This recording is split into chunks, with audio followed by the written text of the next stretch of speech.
Longtemps, je me suis couchée de bonheur. Bonheur, c'est un titre à lire plus qu'à écouter. Daniel, vous faites déjà une petite malice? Oui, commençons par une petite malice, oui, effectivement. Oui, ce bonheur en un seul mot. C'est l'idée que chez Proust, et pour ceux qui ont lu Proust, on a l'impression que le bonheur n'est pas, disons, la teinte dominante. On pense que Proust est tout de même 3000 pages de malheur. Ou en tout cas 3000 pages de malheur amoureux. Puisque Albertine, tout au long de l'histoire, va traverser des émotions qui sont relativement simples, parce que Proust, c'est quand même quelqu'un qui vous dit, voilà, à 15 ans, il vous dit ça, il vous dit, voilà, tu vas voir, dans l'amour, les choses commencent bien. Après, ça continue plus mal, et à la fin, c'est la catastrophe. Il prend 3000 pages pour vous dire ça, Proust. C'est beaucoup.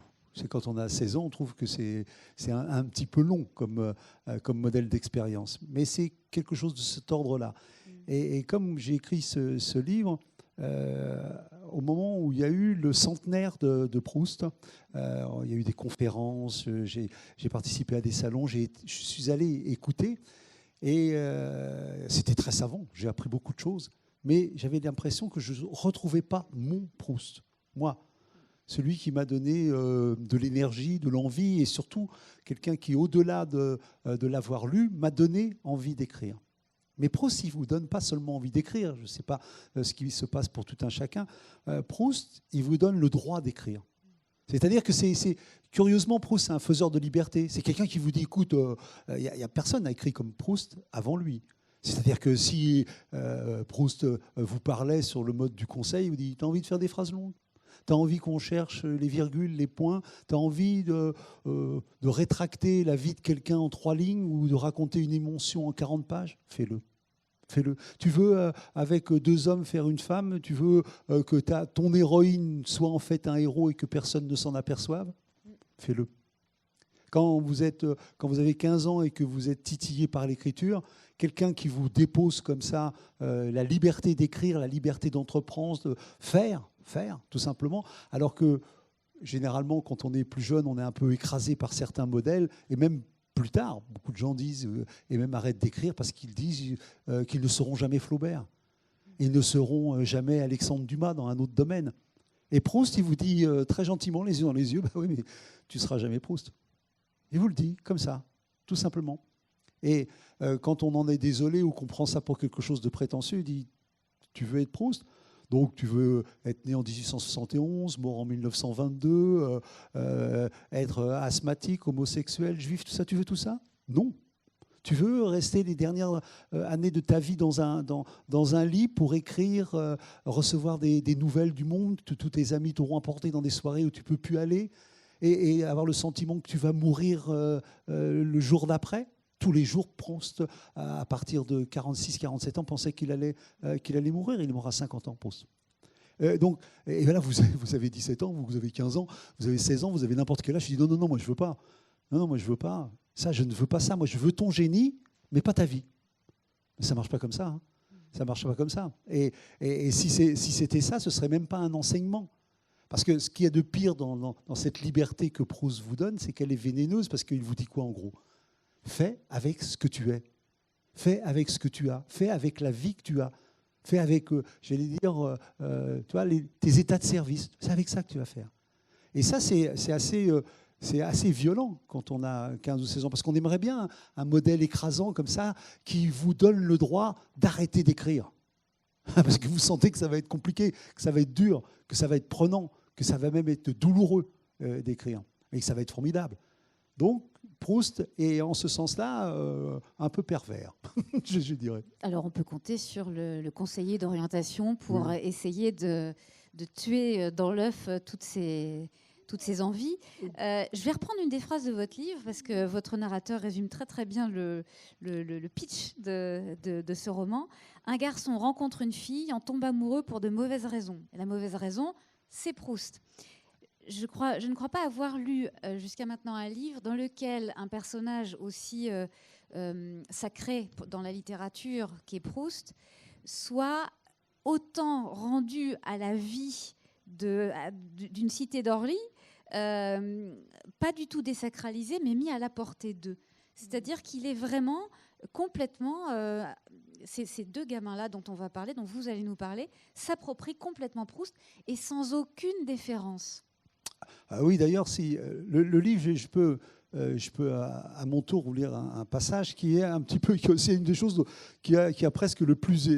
J'ai beaucoup de mal à étonner dans ce livre après la lecture de ce passage qui est de la main de Marcel Proust et qui est, enfin pour moi, qui a été extrêmement important.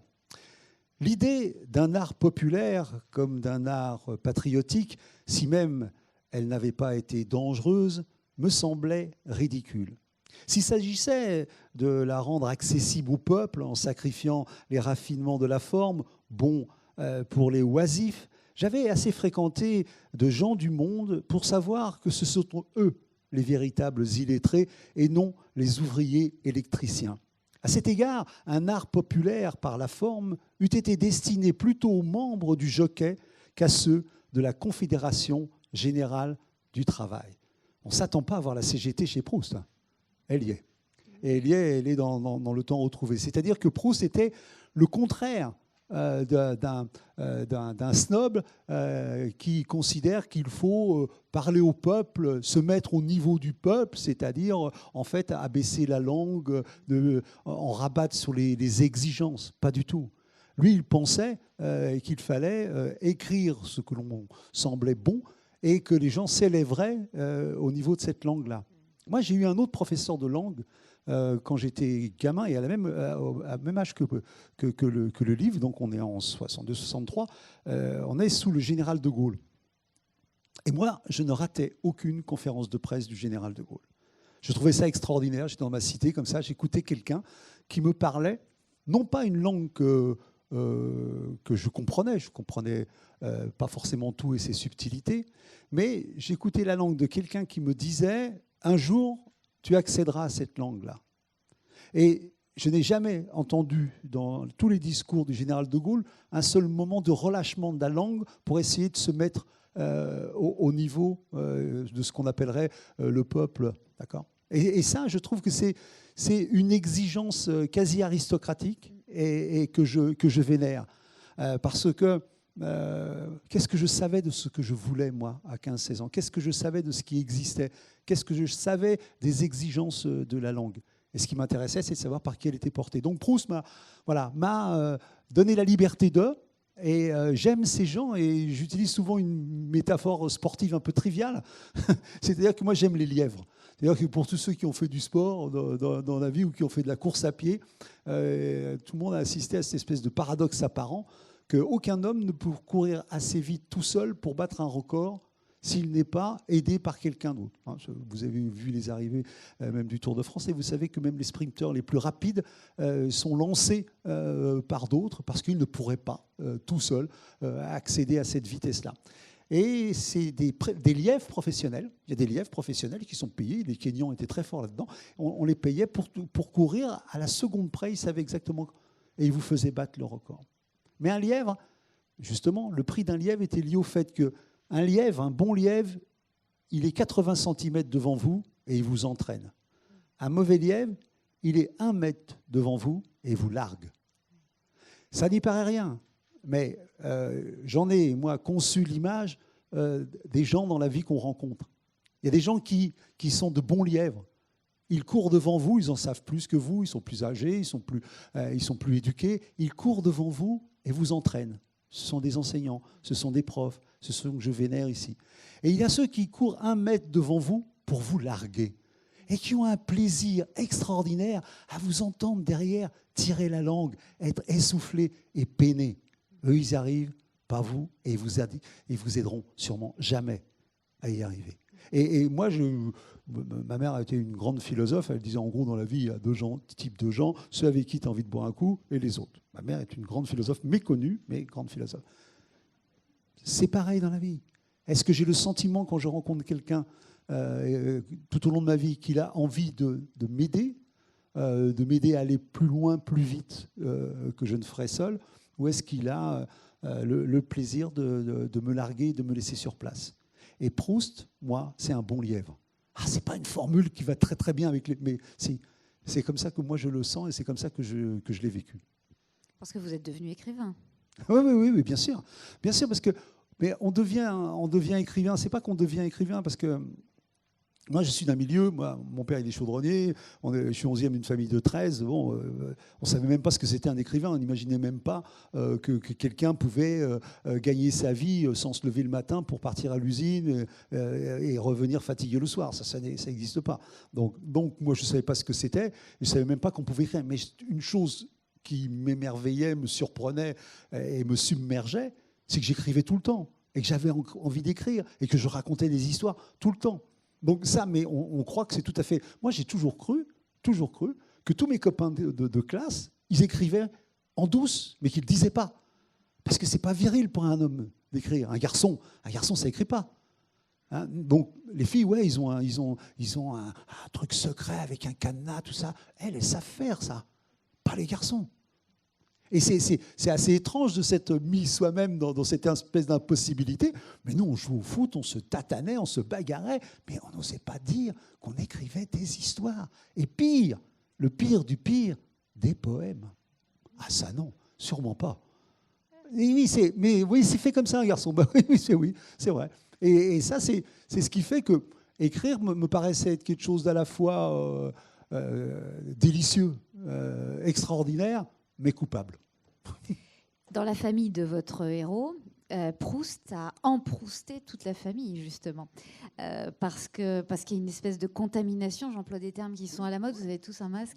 Il y a une vraie contamination. Le Proust parvient à contaminer le père. Est-ce que vous pouvez nous raconter? C'est formidable, cette histoire. Bah oui, mon père, donc le chaudronnier, le pas Roger. Le Roger, il est chaudronnier à Air France. Et il voit son fils dingue de Proust. Lui parler de Proust, s'intéresser à Proust, lire du Proust. Alors que chez nous, bon, à l'époque, il fallait lire Vaillant. Moi, j'aime beaucoup. 325 000 francs, c'était un des livres importants parce que c'était Vaillant, c'était l'écrivain communiste. D'ailleurs, mon père avait réparé sa voiture. Parce que, comme tout le monde, Vaillant, il fait des bosses dans sa voiture. Et mon père, il est carrossier, donc il lui a réparé. Et mon père a mis des années à me dire que c'était une Jaguar. Parce que ça ne collait pas. Ça ne collait pas avec le gars. Bon, comme à cette époque-là, voilà, les écrivains, les auteurs avaient des voitures assez somptueuses dans lesquelles ils réussissaient à se tuer comme Camus dans La Facelle Vega de Gallimard. Donc mon père, il voit son gamin, qui pour lui paraît à peu près normal, entiché, emprousté. Alors il se dit, bon, faut que je vois quand même ce qu'il y a là-dedans. Et chez nous, il y avait un test, moi, que j'aurais dû passer si j'avais suivi la voie ouvrière. C'est-à-dire qu'on entrait à Air France. Mon père était à Air France et on entrait à Air France. Qu'est-ce que c'est l'examen d'entrée à l'Air France? À l'époque, on vous donnait un bloc de métal, ce qui s'appelait la pièce. Voilà. Et on nous donnait un plan, 8 heures, les outils, le bloc de métal, et on se débrouillait. Les gars revenaient après et vous étiez embauché ou pas à Air France.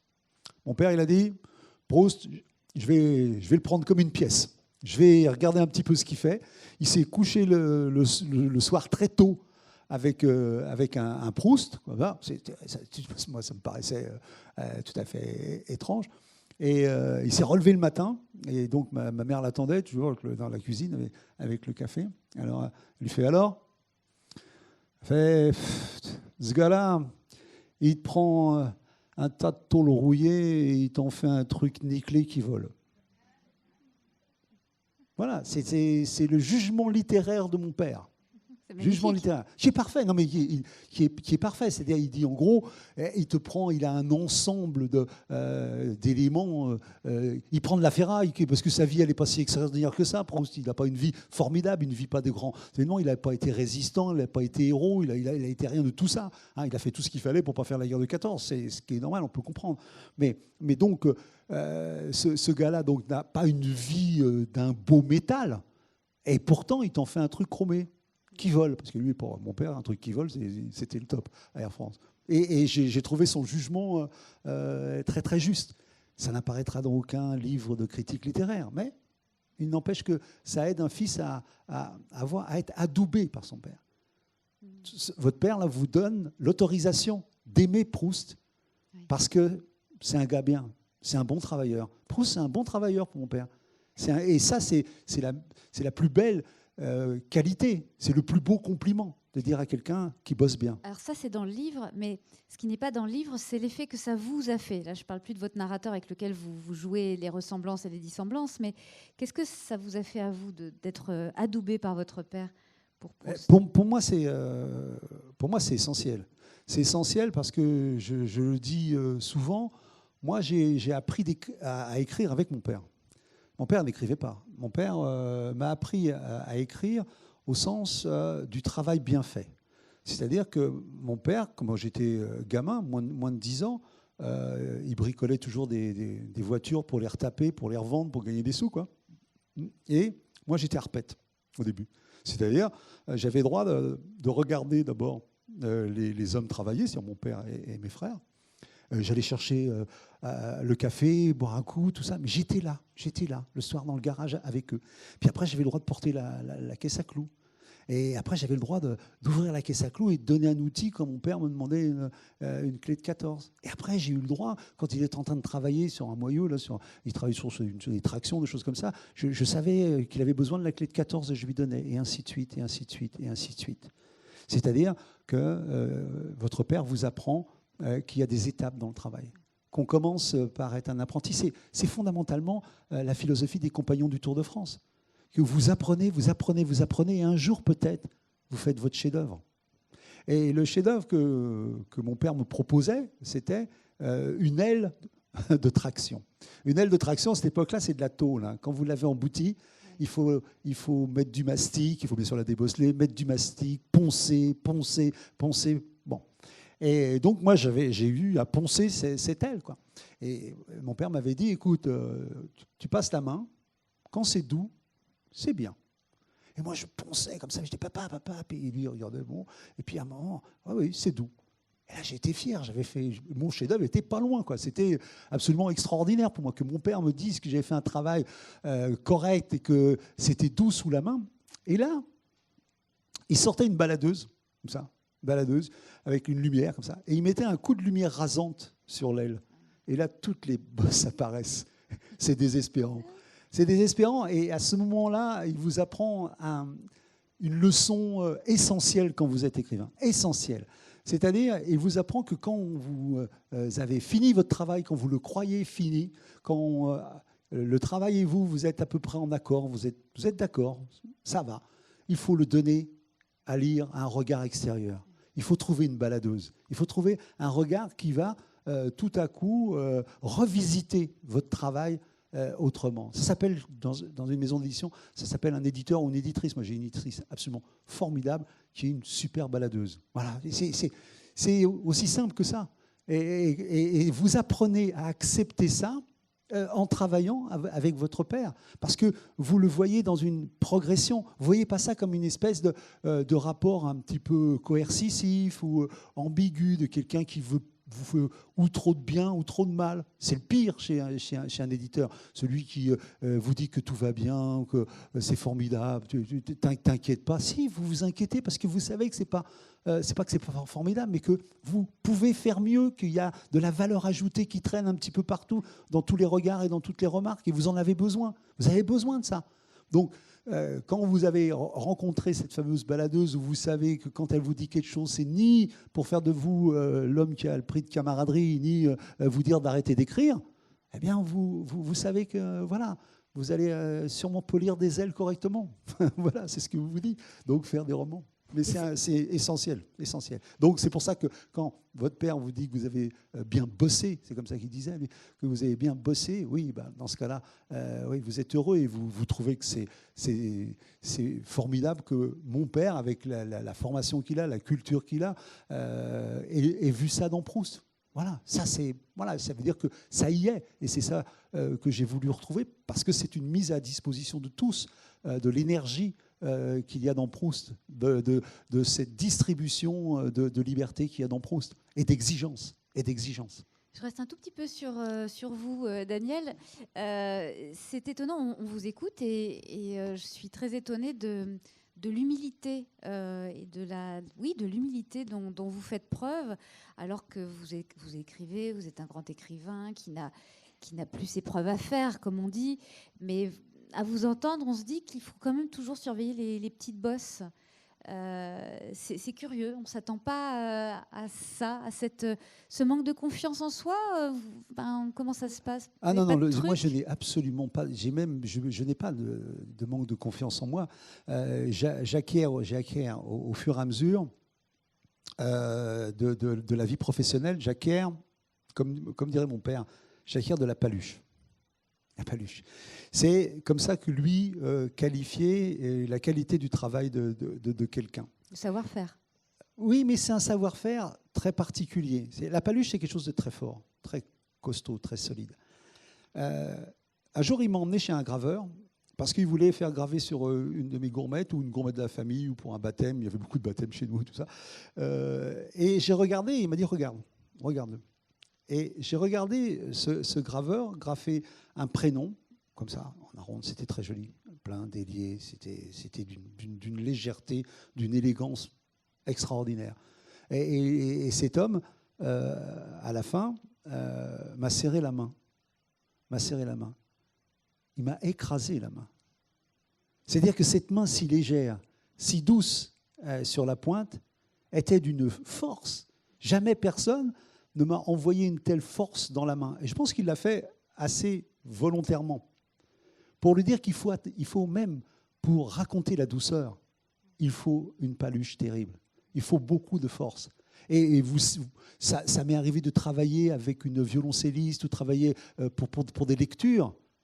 Il y a une force dans les mains, dans les corps, qui est absolument sidérante. Et pourtant, qu'est-ce qu'elle restitue? De la légèreté, du bonheur, voilà. Et c'est ça qu'il faut comprendre.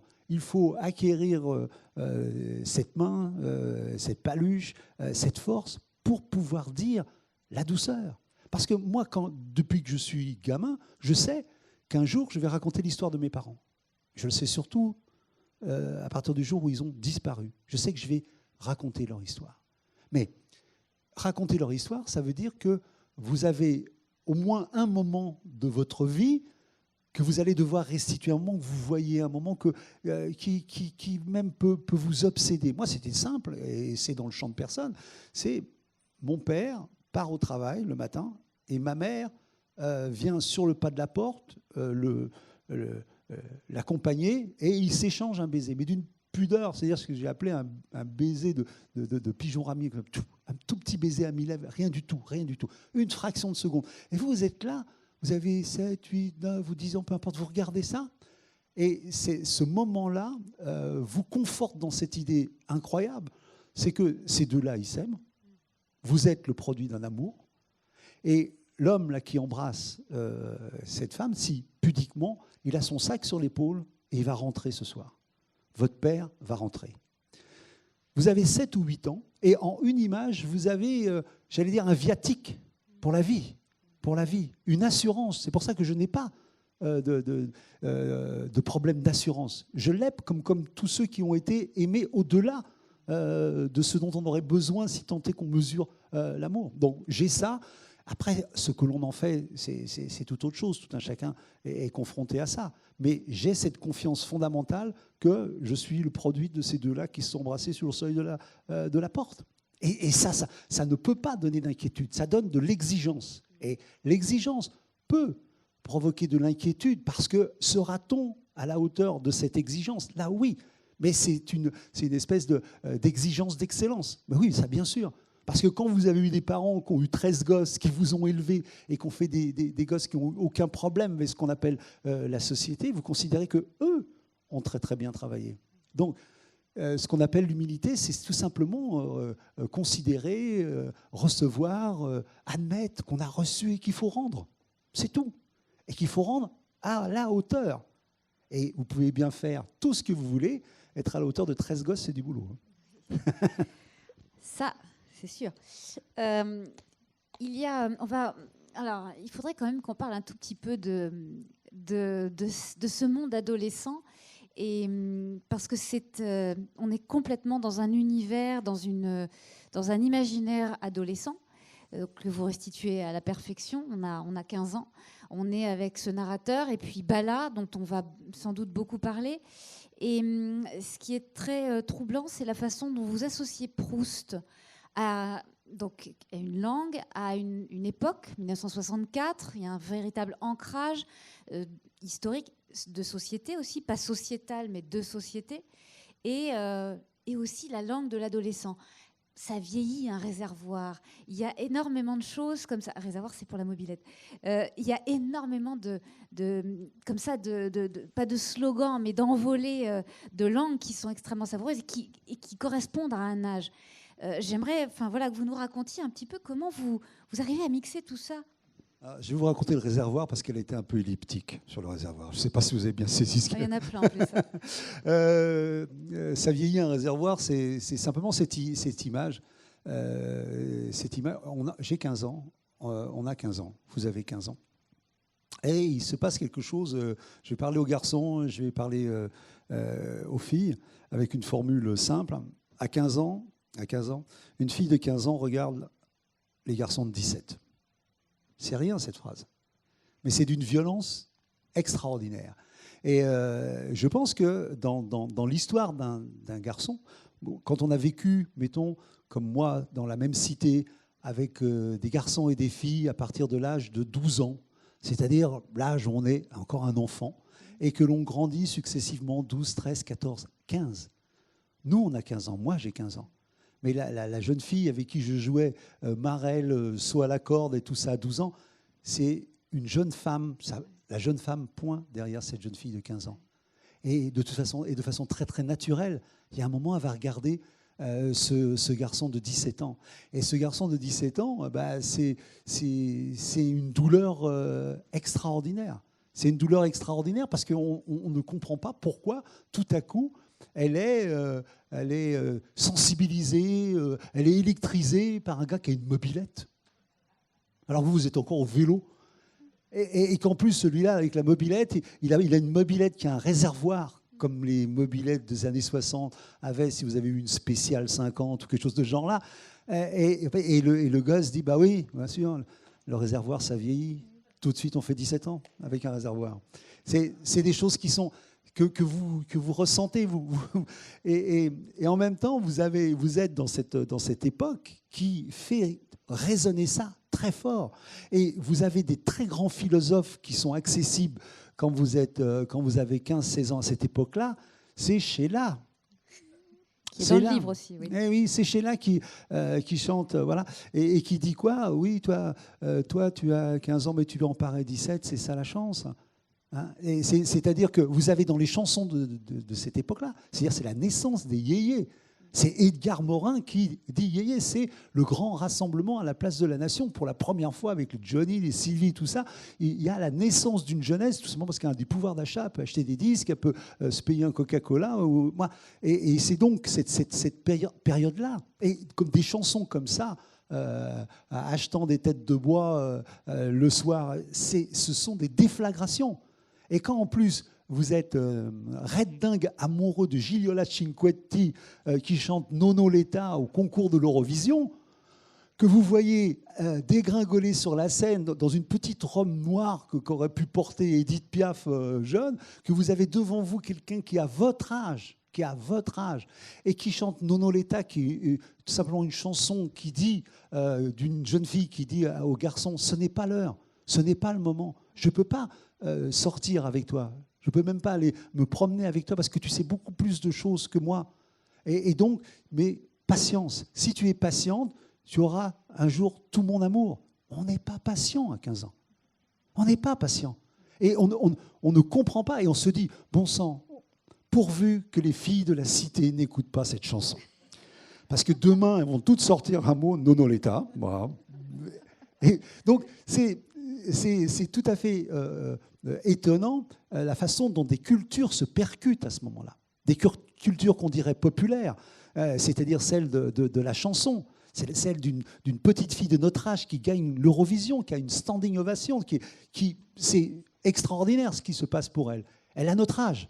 Et en même temps, on étudie Racine, on est dingue de Proust, on regarde la télévision, les émissions littéraires. C'est tout ça, cette époque-là. Et c'est un mélange qui est nouveau, puisqu'il y avait avant, j'allais dire normalement, toute la culture classique qu'on apprend à l'école, mais il n'y avait pas cette avalanche de culture populaire directement destinée à nos âges. Ça nous parlait en direct. Et d'ailleurs, il y a parce que c'est la réalité, on a fait une pétition auprès du directeur de l'école, du collège plus exactement, pour sortir plus tôt, pour pouvoir écouter Salut les copains. Puisque le fait de nous empêcher de regarder Salut les copains, enfin d'écouter Salut les copains, était une façon de nous couper de notre culture d'époque. Vous l'avez vraiment fait alors? Bah oui. Oui, non, mais parce que... La réponse a été la même?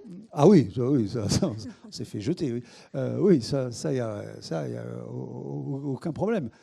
Parce que ça aussi, c'est très curieux. Voilà un télescopage étrange.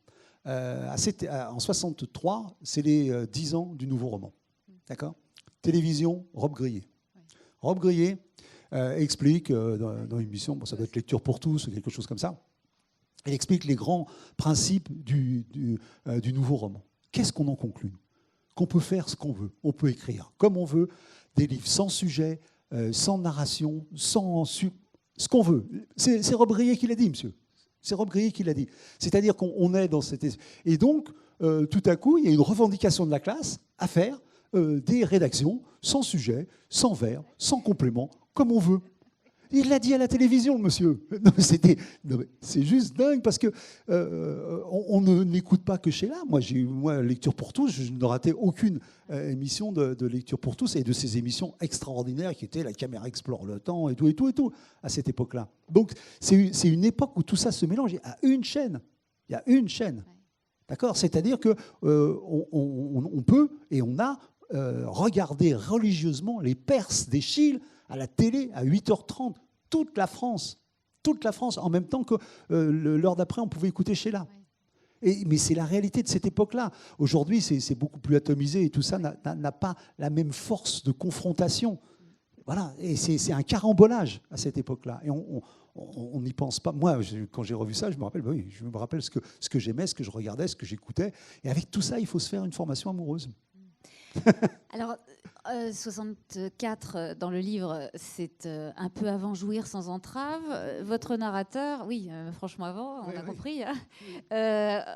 Votre narrateur, lui, il a décidé d'aimer sans entrave et finalement fictionnaliser son béguin est une façon de vivre très confortablement, rien que pour soi. Et pour ça, il a un complice qui s'appelle Bala. Alors Bala, c'est mon alter ego, sauf que lui, il a lu Proust. Alors il est le fils de la concierge, c'est très important la concierge parce que on va voir au cours du livre que la concierge, c'est le modèle de Madame Verdurin. C'est-à-dire que Madame Verdurin, qu'est-ce que c'est dans Proust ? Le modèle de la bourgeoisie ignare, inculte, il le dit comme ça, mais qui va être dans l'ascension sociale de cette époque-là, ce qui, à un moment donné de l'histoire de notre pays, va régénérer l'aristocratie. Parce qu'ils ont l'argent et ils vont acheter les titres. Parce que Madame de Verdurin, avec toute son idiotie, va devenir la princesse de Guermantes. Il y a ça dans Proust. Et ce qu'on trouve dans Proust, là, ressemble à ce que nous, on a appelé plus tard les 30 Glorieuses. C'est-à-dire ces périodes extrêmement rapides de l'histoire, 30 ans, dans lesquelles il y a un bouleversement des classes sociales. C'est-à-dire que nous, qui sommes une famille de HLM de cité, à la fin du livre, on rêve à la maison de campagne. On rêve à la maison de campagne, c'est-à-dire, et on va l'avoir, et on va l'acquérir. On va acquérir une maison de campagne. Donc, tout le problème est de savoir, compte tenu des embouteillages qu'il y avait à cette époque-là, s'il vaut mieux... Romorantin. Voilà, s'il vaut mieux... Voilà. Donc, on aura, et c'est exactement ce qu'on a vécu. On a eu une espèce de ruine à Romorantin, qui est toujours à Romorantin, qui est toujours une ruine. Elle tient à son statut de ruine, mais on n'allait pas à Romorantin, l'on tenait. On allait en Sologne. Déjà, c'est la classe. C'est-à-dire qu'on s'apercevait qu'en changeant les mots, on a plus de mètres carrés. C'est comme ça. C'est un truc. C'est une des joies du vocabulaire. C'est que ça peut. C'est la loi Carrès, quoi. Voilà, c'est un truc comme ça, le vocabulaire. Voilà. Donc, on est dans cette époque où les choses se transforment très rapidement. C'est-à-dire qu'on peut voir bouger. Proust l'a vu bouger en un peu plus de temps. Mais c'est de cet ordre-là, et c'est une époque qui est très difficile à imaginer aujourd'hui. C'est que nous, on était dans une cité HLM, et notre rêve, c'était pas la maison de campagne en premier temps. C'était l'autre cité HLM, celle qui avait 12 étages, un ascenseur, des balcons, et ma mère voyait déjà tous les bacs Riviera qu'elle allait mettre sur le balcon. Parce que le bac Riviera était aussi une horizon, si je puis dire, en tout cas pour ma maman. Donc il y avait des espèces de rêves successifs comme ça, qui n'entraînaient aucune frustration, mais qui étaient à portée de main et qui avaient une concrétude, parce qu'on le voyait à un étage près, à un escalier près. Certains avaient avant une voiture un peu plus grande ou avaient la maison de campagne avant, mais on y arrivera, on y arriverait. Et ça, c'était... C'est cette époque-là, et il n'y a pas de mensonge là-dedans, les chiffres le disent et on le sait. Donc moi, je vis cette adolescence dans ce moment troublé. Et en même temps, dans ce livre, puisque le gamin, en fait, qu'est-ce qui lui arrive ? Il est lui-même à 15 ans, c'est-à-dire qu'il entre dans une librairie que pour acheter des maquettes d'avions en plastique et l'air. Voilà. C'est-à-dire Spitfire, Stuka, Messerschmitt, enfin bon, toute une poésie qui à l'époque m'occupait pas mal. Et il est dans cette librairie à Choisy-le-Roi, et devant la caisse, il y a une petite fille qui a son âge, qui le regarde, parce qu'elle est charmante, elle est un peu crâneuse, fatiguée d'être belle, comme il dit. Enfin, voilà, bon, mais il la regarde, parce que voilà, c'est de son âge. Et elle a un charme, il découvre le charme des jeunes filles qui portent un livre à la main. Je vous assure, ça marche même aujourd'hui. Hein. Je dis ça comme ça. Bon. Elle a un livre à la main, et alors après, ça pourrait s'arrêter là, il a juste un petit flash. Mais elle pose son livre sur la caisse, et là, la caissière, elle crie dans la librairie. Proust, tu lis Proust à ton âge, mais c'est formidable. Proust, c'est un auteur si difficile. C'est-à-dire que cette petite crâneuse-là, elle est gratifiée d'avoir acheté un bouquin que l'on ne connaît même pas, et c'est Proust. Donc ce Proust, ça doit être intéressant. Il fait crier la caissière. Ça, c'est pas mal déjà. Et alors, donc lui, qu'est-ce qu'il fait ? Il voit ça, il repose sa maquette et il va choisir un Proust au hasard, le plus mince, tout ça. Bon, donc il se retrouve avec le temps retrouvé. Bon. Donc il commence à l'envers. Et donc lui, il est là et puis il attend son moment de gloire, quoi. Voilà. Et donc à la caisse, quand il donne son Proust, la caissière regarde comme ça, elle lui fait 1,70 suivant. C'est-à-dire qu'il est même privé de cette exclamation, de ce bonheur, parce que c'est la petite fille, c'est étonnant. Lui, le gamin, ça ne l'intéresse pas, il ne la connaît pas, puis eux, ils avaient l'air de se connaître. Donc ce gamin va se mettre à lire Proust uniquement pour une très mauvaise raison, c'est que si une fille de mon âge peut lire Proust, moi aussi. C'est aussi simple que ça, c'est un truc de petit coq, de petit mec qui considère que si une fille peut, il peut. Et là, il va vite déchanter, parce que quand il va commencer à lire Proust, il ne va rien comprendre. Il va passer plus de temps dans le dictionnaire, il va chercher les points, comme tout le monde, les virgules, il va demander mais qu'est-ce que c'est que tout ça, voilà. Et il va avoir la tentation normale, logique, d'arrêter, de jeter Proust. Hein, et il ne le fait pas. Et pourquoi ? Parce qu'il se dit, Daniel, parce que je me parle, depuis que je suis petit, je me parle. Daniel, toi, pendant que tu nous annonces, la petite crâneuse, elle continue. Et je retournais à Proust, uniquement pour ça. Je n'ai que cette mauvaise raison-là d'avoir insisté dans Proust. C'est tout. Et après, on découvre ce dont on a parlé avant. On découvre beaucoup de choses. Et en même temps, on découvre quelque chose qui est essentiel dans Proust, c'est que cette petite fille, il la regarde, elle le regarde, et dans son regard, il y a quelque chose qui n'arrive pas à identifier, à interpréter, dont elle ne sait pas si c'est de la fascination ou un peu de rejet. Il ne sait pas. Mais lui, qu'est-ce qu'il prend ? Il va prendre le côté fascination. Parce que c'est un gamin, il a 15 ans, il a besoin d'une énergie qui le met en mouvement. Et l'énergie amoureuse, c'est ce qui met le mieux en mouvement. Et j'écoutais, c'est curieux parce que sur France Culture ce matin, j'écoutais cette idée que le trois quarts des coups de foudre se font sur une idée fausse. C'est-à-dire que on va peut-être se mettre en mouvement pour quelque chose qui, à la fin, s'avère décevant ou n'est pas ce que l'on pensait. Mais ça n'a aucune importance. Parce que pendant cette période-là, cette énergie-là, elle vous a fait avancer, elle vous a fait progresser, vous a fait voir des choses, être déçu, mais elle vous a au moins donné l'énergie du mouvement. Et ça, c'est exactement ce que dit Proust quand il dit « j'ai passé 20 ans, 30 ans, je ne sais plus combien de temps », et il dit à écrire, à rêver, à aimer une jeune fille qui n'était pas faite pour moi. C'est ce qu'il dit. Mais parce que Proust, il sait très très bien que l'énergie que lui a donnée Albertine, c'est-à-dire cette espèce d'illumination, l'a mis en mouvement, il lui a fait écrire La Recherche. Et que si même il avait eu cette espèce de ce surcroît de conscience, de se dire « attends, regarde là », et tout le monde la décrivait, elle n'est pas très jolie, tout ça, il le dit même lui-même après, il le dit. Et bon, bah voilà, tu laisses. Et nous, on perd La Recherche. Ce serait dommage, non? Donc, on est, en plus, quand je parle de ces années 60 et des années 70 et après, on est beaucoup et plusieurs générations à s'être mis en mouvement, même sur des idées ou des idéologies qui se sont avérées pas celles que l'on pensait ou pas porteuses d'autant d'espoir qu'on le pensait. On s'est mis en mouvement et ça nous a amené quelque part. Et il serait aujourd'hui idiot de dire qu'il aurait été préférable que je n'ai pas ces idées-là. Non. On est fabriqué de cette formidable erreur qui nous a mis en mouvement. Peut-être, d'autres n'ont pas fait d'erreur. Donc c'est aussi ça qu'il y a et qu'on apprend dans ce livre. Donc Bala, lui, c'est celui qui ne fera jamais d'erreur. Parce que Bala, lui, il a lu tout Proust uniquement pour contrecarrer ceux qui prétendent avoir lu Proust. Il sait tout de Proust.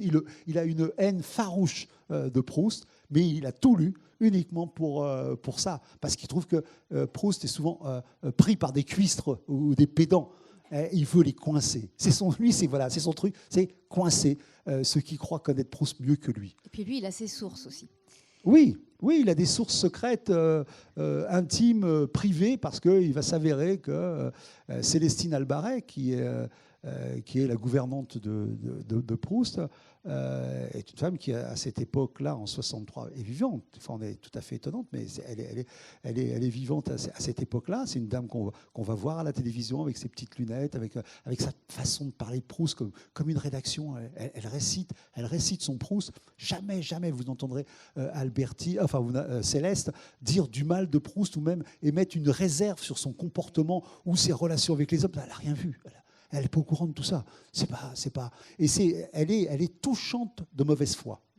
C'est formidable. Mais justement dans le livre, elle va apparaître parce que on va pas dire, mais Célestine Albaret est un peu l'équivalent, pas d'une concierge ou d'une gardienne, mais elle garde la maison d'un musicien célèbre, et donc elle a un lien avec la mère de Bala. Et il y aura une apparition miraculeuse de Célestine Albaret dans ce livre, parce que c'était la seule qui pouvait révéler un secret qu'il y a dans la composition de La Recherche. C'est Proust, quand il est mort, il y a eu 3 volumes après. Les 3 volumes qui viennent après sa mort sont posthumes. Ils ont été réalisés par son frère et par son éditeur chez Gallimard. Bon. Ils se sont débrouillés avec tous les papiers qu'il y avait. Mais c'est incompréhensible, les papiers pour ce qu'on appelle les paperoles, c'est insensé. Il faut les regarder, il faut aller à la Bibliothèque nationale, regarder son écriture. On se demande comment ils ont pu s'y retrouver. Donc, ils ont fait ce qu'ils ont pu avec ces volumes-là. Ils ont édité l'œuvre. La Pléiade, 1954, c'est la Pléiade que j'ai, c'est ma Pléiade de référence. Et il s'avère que des années après, on a trouvé 80 pages qui manquaient dans La Recherche. Et on a édité. C'est-à-dire qu'à mon époque, on parle de La Recherche en ne connaissant pas 80 pages. Et moi, je laisse, et vous allez découvrir que ce sont des pages qui sont importantes, puisqu'il y a la mort d'Albertine. La mort d'Albertine, pour ceux qui ont lu Proust ou pas, peu importe, Proust fait d'Albertine son héroïne. Elle est citée 2600 fois, ou je ne sais pas, dans son œuvre, mais il a fait mourir en 3 lignes. En 3 lignes. Ce que n'importe quel écrivain trouve suspect.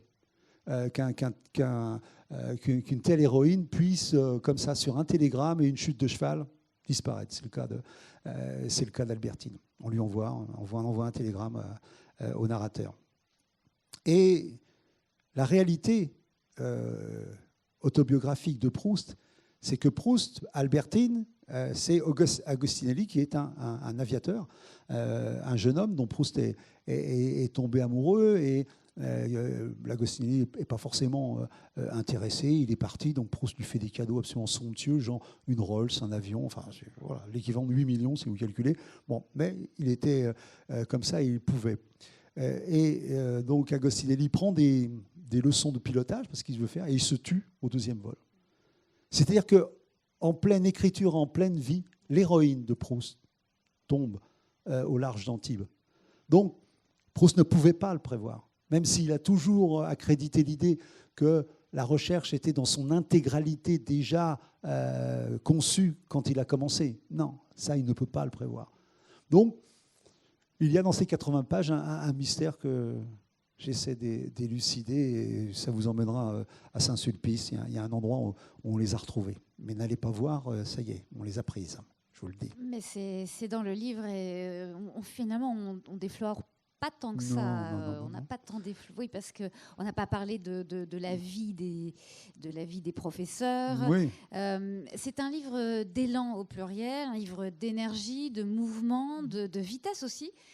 Puisque donc Albertine, enfin celle qu'il appelle Albertine, est cet accélérateur vers la littérature. Oui. Taquin aussi, ce professeur de français, est un formidable passeur d'envie, et qui a fait du héros l'écrivain qu'il est devenu, et qui est à côté de moi. Et puis tout ça, ce mouvement se termine aussi avec Françoise Sagan dans sa voiture. Ouais. C'est-à-dire que vraiment, il y a de la tôle et de la rapidité dans ce livre. Alors Françoise Sagan, oui, ça fait... vous avez connu Françoise Sagan, et surtout en 1963, en l'occurrence. Quand même, Françoise Sagan, c'est pas, vous n'allez pas me dire non plus que Françoise Sagan elle était dans les HLM, non, mais Françoise Sagan, en 1963, elle fait quelque chose de révolutionnaire, qui a fait courir ma maman. Elle inaugure le premier carrefour. Oui, Françoise Sagan est la marraine du premier carrefour. Et elle va couper le ruban. On se ruait là-bas. Ma mère, elle voulait absolument, c'était un événement extraordinaire, d'avoir un caddie pour aller choisir, tout ça. Voilà. Et donc, on y va dans cette ruée. Et dans cette ruée, la voiture de Françoise Sagan est cognée par un taxi, par un caddie. Il y a une bosse. Qui répare les bosses des grands auteurs contemporains? Mon père. Forcément, c'est un truc comme ça, c'est un truc à lui. Dès qu'il y a une bosse, il est là. Bon, voilà. Donc, donc, lui, pendant qu'il répare cette bosse, moi, je fais la causette avec Françoise Sagan. Voilà, tout simplement. Et comme c'est un garçon gentil, tout ça, elle parle avec moi, et elle a la gentillesse de me dire que moi, mon affaire, plus tard, ce sera le bonheur. Hein. Et ça suffit. Et ça suffit. Qu'est-ce que ça veut dire avoir connu Françoise Sagan? 2 minutes, 3 minutes, c'est rien du tout. Mais parce que ces gens-là descendaient dans le monde. Vous savez, j'ai rencontré des là, il parlait d'électriciens, mais j'ai rencontré un plombier qui a passé l'après-midi avec un prix Nobel, parce que comme oui, le prix Nobel, il avait sa baignoire de boucher et d'autres choses de boucher. Et il y a ce gars peut raconter son après-midi avec le Nobel. Et on va lui dire, ah non, tu es fabuleux. Bah oui, je suis désolé. Voilà. Non, moi, je le pratique, je vais dire, ces correspondances, parce qu'elles peuvent nous apparaître comme ça sidérantes, mais elles sont de l'ordre, parce que ce serait aussi déifier ces écrivains que de penser que leur toilette ne se bouge pas à eux, qu'ils ne font pas de bosse dans leur voiture, qu'ils ne la font pas réparer, qu'ils ne vont pas prendre de la... Non, ils sont comme tout le monde. Ils sont comme tout le monde. Et ça, c'est quelque chose auquel je tiens beaucoup. Et cette rencontre avec Françoise Sagan m'a confirmé dans l'idée que les auteurs n'étaient pas faits d'un métal si différent. Alors que quand je regardais la télévision, donc Lecture pour tous, je voyais des gens qui, fondamentalement, sans le savoir et sans le vouloir, je l'espère, étaient en train de me dire que l'écriture, ce n'était pas fait pour moi. Ils avaient une langue, ils avaient des citations, ils avaient des attitudes, ils avaient une façon de parler qui, à l'évidence, était d'ailleurs. Et que je n'étais, à l'évidence, pas concerné. Et ils ne faisaient pas l'effort pour que je me sente concerné. Moi, je me souviens, la première fois que j'ai vu un auteur, pour moi, avec de la chair, avec des origines, avec quelque chose, c'était Albertine Sarrazin. Albertine Sarrazin, quand je l'ai vue, c'est une espèce de Betty Boop triste, c'est formidable. L'Astragale, moi j'ai lu l'Astragale uniquement parce que je ne savais pas ce que c'était que ça. C'était un petit os dans le talon, bon, qu'elle s'est fracturée en s'évadant, elle a fait de la prison et tout. Et c'est fondamentalement la première écrivaine que je vois et qui fait le lien avec moi sans rien avoir à dire d'autre que son histoire. Et ça, c'est extrêmement important. Moi, je crois très, très fort à l'imprégnation par le modèle, par la projection, se dire, tiens, c'est vrai, il y en a des comme moi qui peuvent faire ça, ça, ça. Et c'est dans tous les domaines. C'est-à-dire, médecin, chirurgien, avocat, pompiste, tout. Et cette projection-là est importante. Et c'est ce qui, dans une société, fait que le champ des possibles s'élargit simplement grâce à la façon qu'on peut avoir de rencontrer des gens qui ont fait un chemin que vous ferez peut-être, ou que vous vous autorisez peut-être à faire. C'est très important. C'est pas un moment sérieux. J'ai quand même encore une question avant de vous laisser à vous la parole. Oui, il y a un champ des possibles. Oui, et ces héros, ces personnages sont dévorés par l'envie de vivre et par les appétits. Et vous brossez bien le fait que, d'abord le tableau. Il y a un tableau dans le livre aussi, hein, parce que vous ne faites pas que de la littérature, vous faites aussi de la peinture dans ce roman. Vous racontez bien, voilà, cet élan et cette sensation qu'ils ont que tout leur est possible, mais il y a et sa promesse court tout au long du livre, il y a quand même la rencontre avec le conseiller d'orientation. Et là, la société de 1963 heurte assez durement les envies et les rêves de ses enfants. Oui, elle les heurte, mais j'allais dire pour de bonnes raisons. C'est-à-dire que qu'est-ce que c'est qu'un conseiller d'orientation en troisième à cette époque-là? C'est quelqu'un qui décide de votre avenir, mais avec un entretien de 10, 15 minutes au plus, quoi. Il n'y a pas de commission d'appel et tout ça à cette époque-là. Et moi, l'enjeu, c'était de savoir si j'allais aller en enseignement général ou en enseignement technologique. Technique, mais en fait technologique. Ça n'a pas simplement une importance sur l'enseignement.